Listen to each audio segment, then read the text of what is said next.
So, hello and welcome.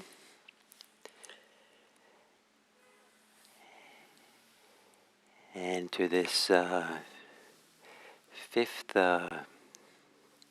meditation this week that generally was oriented towards the source of caregiving within us. And so the meditation have been leading up to the talks that follow. And today I would like to do a meditation that calls upon a little bit of imagination to support mindfulness, maybe mindfulness of breathing, very basic meditation. And it's based on the idea that one of the kind of real basic and ordinary forms of caregiving operates best when there are no attachments, no clinging, no anxiety, no fear, no greed, no hatred. That somehow the heart is at ease, it's open, it's clean, it's free of these kinds of obstacles that might be in there, disturbances. And the ordinary capacity to care thrives or comes almost naturally when the heart is no longer disturbed. And so, can you imagine, maybe by remembering some particular special moment in your life, can you imagine that temporarily your heart's at peace, that your heart is whole, content, that your heart has no disturbances, nothing it's worried about, no attachments that are activated and present for you. And what it's like to be in your body, be in your heart, be with yourself. Imagine what that's like. You might even imagine a location where such a thing has happened or can happen.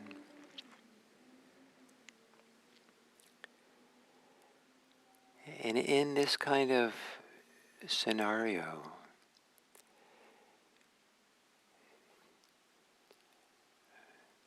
is there some kind of inclination, maybe not intentional, but inclination to care? Take time to value, see as important, help maintain, help benefit the immediacy of what's around you. Maybe the location itself, the physical material, the place, the beings in the area, and maybe with yourself.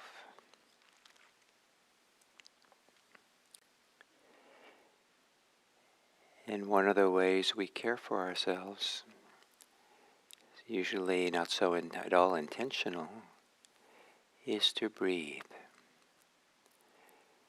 And the way that we breathe shifts and changes based on what we're doing as the body tries to adjust, to do the job that needs to be done, to most support you in whatever you're doing.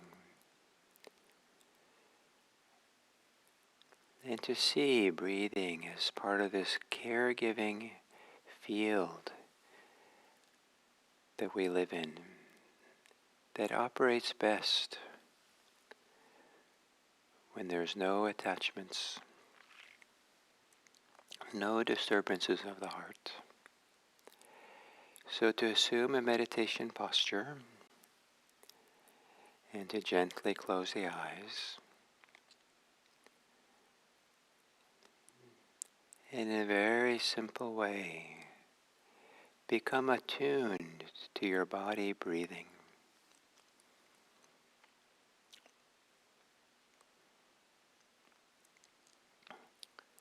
Be attuned to the simple rhythm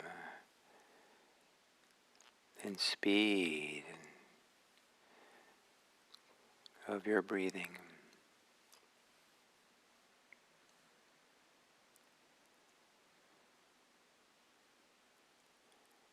Noticing what parts of your body are activated as you breathe,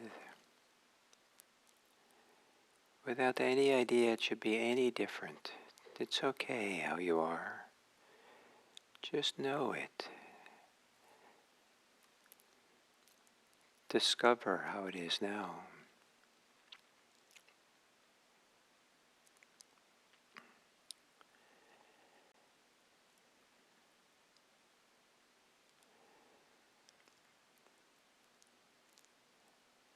As you exhale, relaxing your body.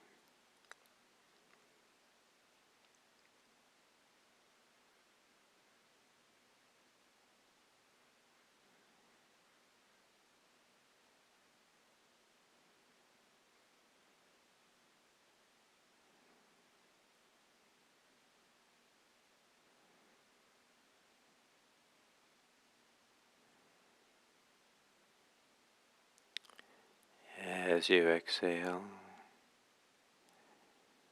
relaxing your thinking mind.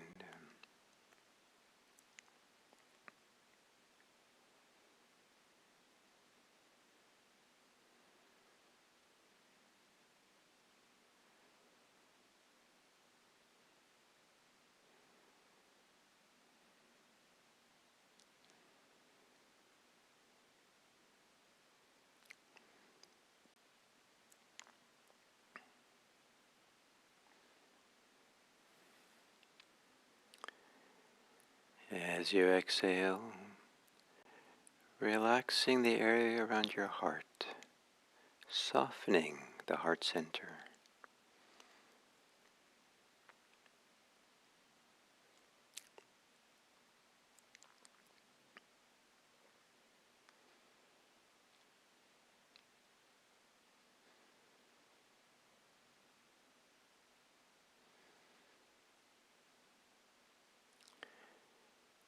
And then imagine or visualize yourself how it would be like to be at ease, content, undisturbed, an untroubled heart, without any attachment or compulsions, any conflicts in the heart. Imagine your heart at ease with itself, content,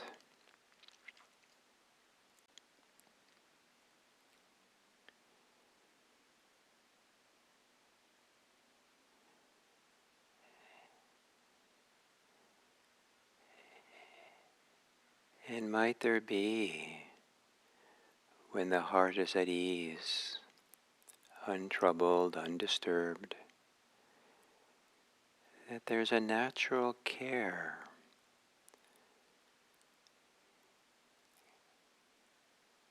goodwill, kindness, compassion, gentleness, with which the heart supports you, guides you to be with your breathing, the breathing body.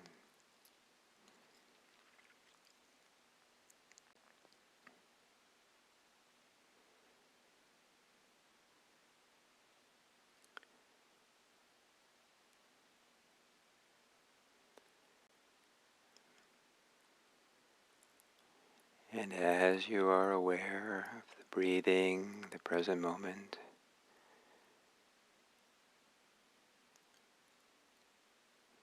perhaps your awareness, your mindfulness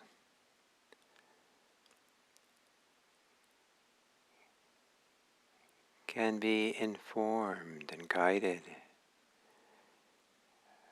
by a simple attitude of care.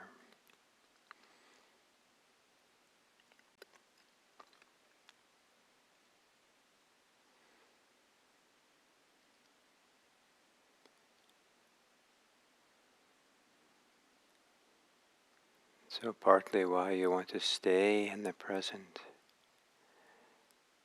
not to get lost in thought, is because the care and kindness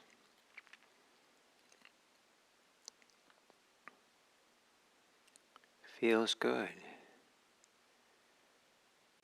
Maybe feels better than the alternative.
mindfulness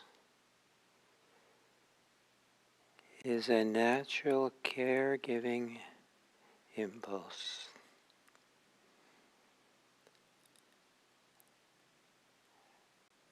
How would you be mindful if the natural caregiving impulse was included?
As we come to the end of this sitting,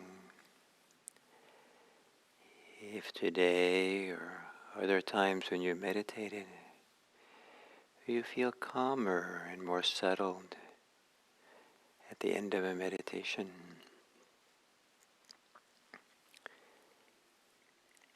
does that somehow influence your inclination to care for yourself, your environment, care for others? In what way does caring for others, for ourselves, our life, in what ways does it come naturally or easily when we're settled and calm?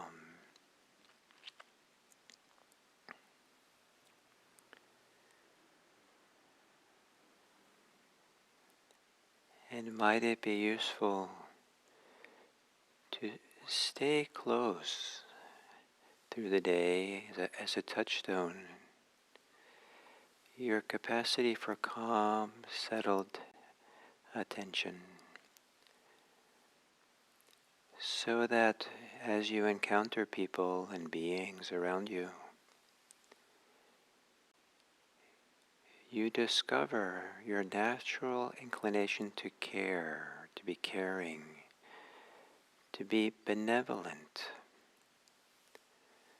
to be kind-hearted. May it be that this meditation we do supports us to go through the world with a caring heart, wishing may all beings be happy, may all beings be safe, may all beings be peaceful, may all beings be free, and may we give a lot of value, a lot of importance to our ability to stay close to a natural capacity for care. May we care for this world.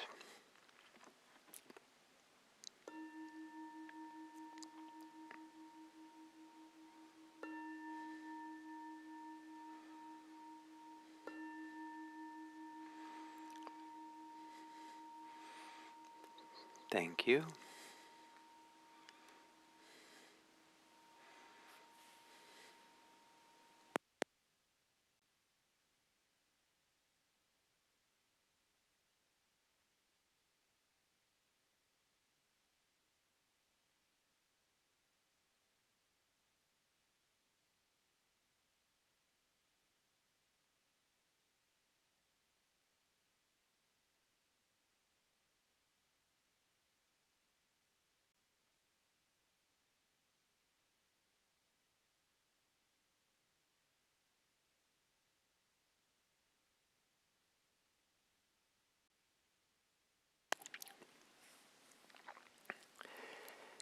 So hello and welcome to this fifth and final talk on the sources for caregiving. And today the topic is anukampa, the ancient Buddhist word that is much more associated with the Buddha than the word karuna.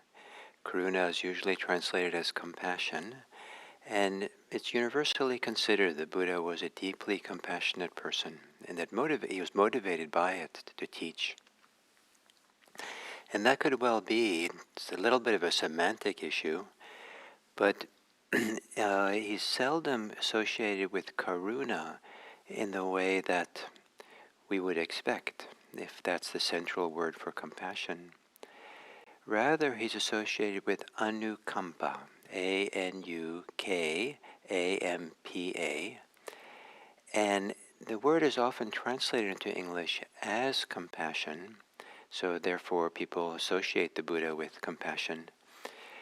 But I would like to propose that a different translation for anukampa that's based on the primary way in which is described in these ancient teachings of the Buddha, and that is it's a concern, a dedication maybe, to the welfare and happiness of others. Whereas compassion is usually considered concern about the suffering of others and wanting that suffering to come to an end. And so they're a little different. They don't have to be that different from each other. Compassion, wanting to end suffering so people can be happy. Wanting people to be happy by having them end their suffering. But I like to think of this instinct towards being concerned with the welfare and happiness of others as being a really broad category that encompasses caring for people who suffer, caring for people who are happy, caring for people who are neither happy nor suffering, in all kinds of states. And as such, it's kind of a more fundamental, ordinary attitude of caregiving.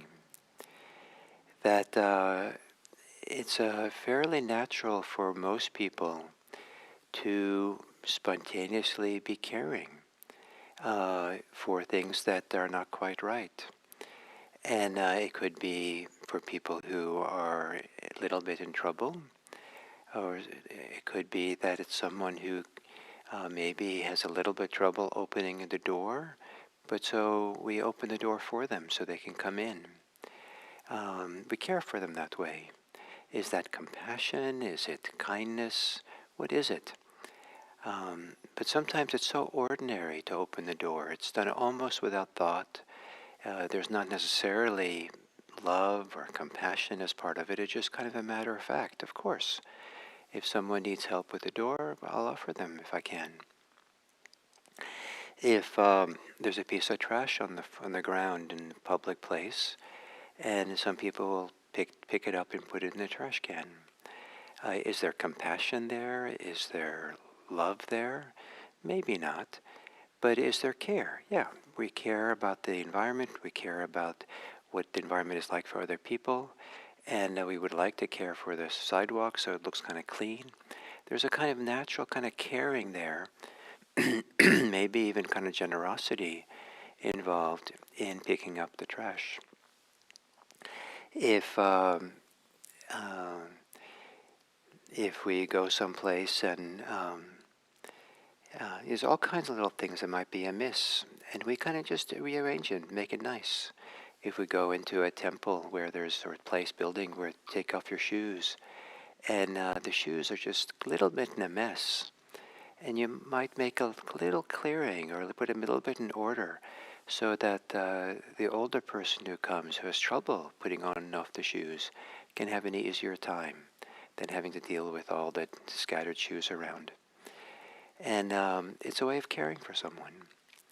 I love the word care because in my mind it's a very ordinary word, and we use it for so many different things. It's a fascinating exercise to just pay attention through the day how often the word care is used, whether it's elder care, child care, intensive care units. Spiritual care is sometimes chaplaincy departments in hospitals. There's car care, pet care. There is all kinds of ways in which we take care of things. We want things to maintain things. We care for things. One of the reasons I like the word care, it also means, in English it has a number of meanings, but it could also mean that we value something. We think it's important. And so, to say I care for the environment, or I care for people who live in my community, it doesn't necessarily mean we're actively going to care for them, but that it means that we're concerned about their welfare, we value them. And then you could also say I care for the environment because I help clean the trash from the local creeks, and that's my contribution. And so this ordinary idea of care that I think is for many people a natural instinct in certain circumstances. And some of the circumstances have to do with how we feel internally. If we're stressed, the opportunity for natural care to operate is less. If we're in a hurry, we don't stop to care for people or offer the simplest forms of care, even opening a door for someone. If we're scared, if we're preoccupied, if we're conflicted within our own hearts, as we settle more and relax more and settle more and live a life that's a little bit calmer and more at ease, then we find ourselves more kind of naturally wanting to care. It doesn't require great compassion, great love. We can care for things that we don't feel friendly towards, or the bar is really low for ordinary, easygoing care. However, the fact that it's ordinary, and it doesn't mean that it's inconsequential. It might be the most important. It might be in some ways the source of compassion, the source of generosity, the source of all the other caregiving instincts. And because it has a lot to do with all of them with how we are, the internal state of mind and heart that we have. The emphasis in Buddhism is that care, anukampa, is associated with two things. It's associated with non-clinging, with non-attachment. And the greater the attachments are, the less there is care. So especially if we have some kind of hostile attachment against somebody, with very little inclination to care for them. So it's associated with non-clinging. And so as people mature in this practice and find themselves clinging less and less, the instinct to care in all its manifestations, including compassion and loving kindness and goodwill, friendliness, come more to the surface. And it becomes more natural to operate from those. So that's one. The second that anukampa is associated with in the sutta teachings of the Buddha is having respect for others. That we care for what we respect. So as we begin clearing our eyes and having less bias, less seeing people through the lens of our attachments, our angers, our hatreds, our fears, our greeds and desires, then that gives an opportunity to see people for who they are, to allow them to be themselves in a certain way, and to respect them, respect their humanity, respect their ability to choose. And so that the underlying assumption, before there's other evidence, is that whoever we meet is someone we care for, meaning someone we value and treat as being worthy, someone that we respect.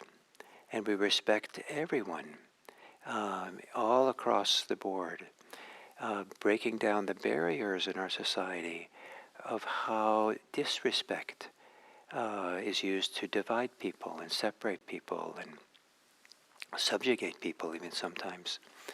And so this profound form of respect. So non-clinging and respect as one of the primary grounds out of which a simple, ordinary care can exist.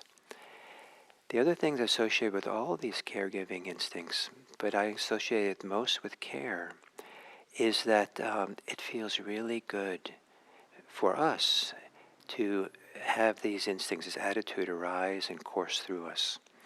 And the reason why I like care so much, because it's the simplest. It keeps the kind of a simplicity of being present, an ease of being as we care.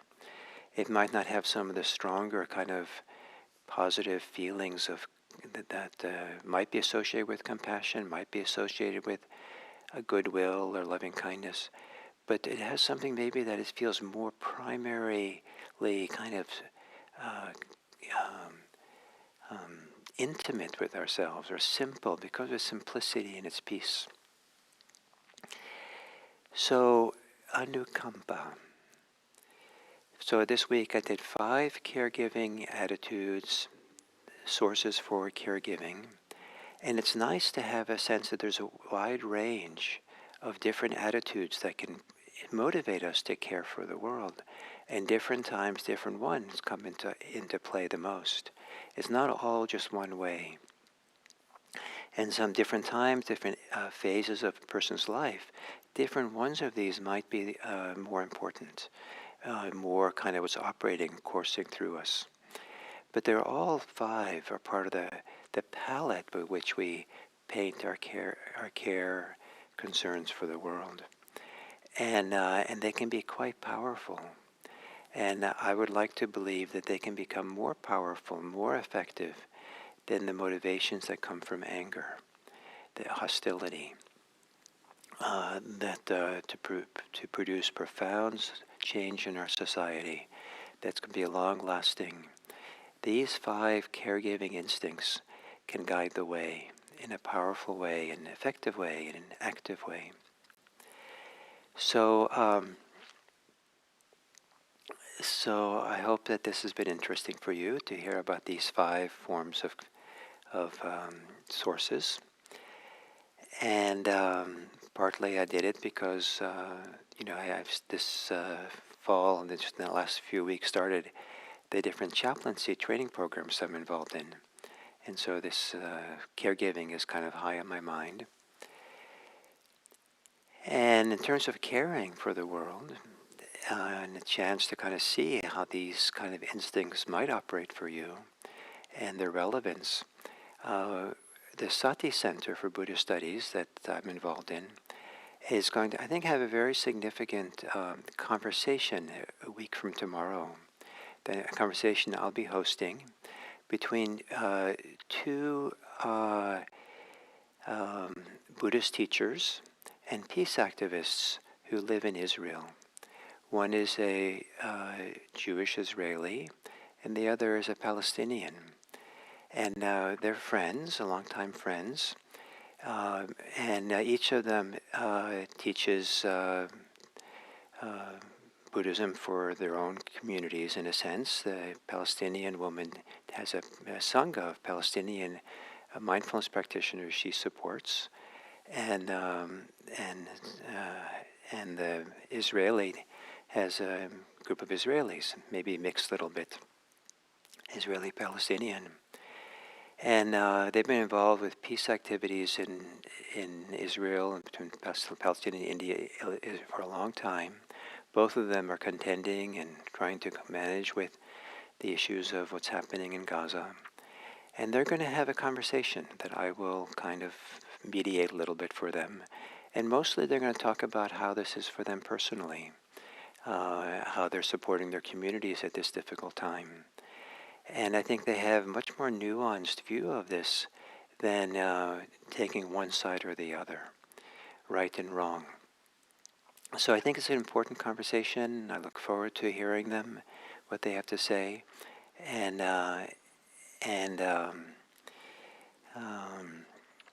you find out information for it on the Sati Center website, sati.org, and it's the information is right there on the home page, so it should be easy. And you need to register for it, and it's at, I think it's at 9 o'clock next Saturday. So thank you all very much, and I look forward to coming back here on Monday.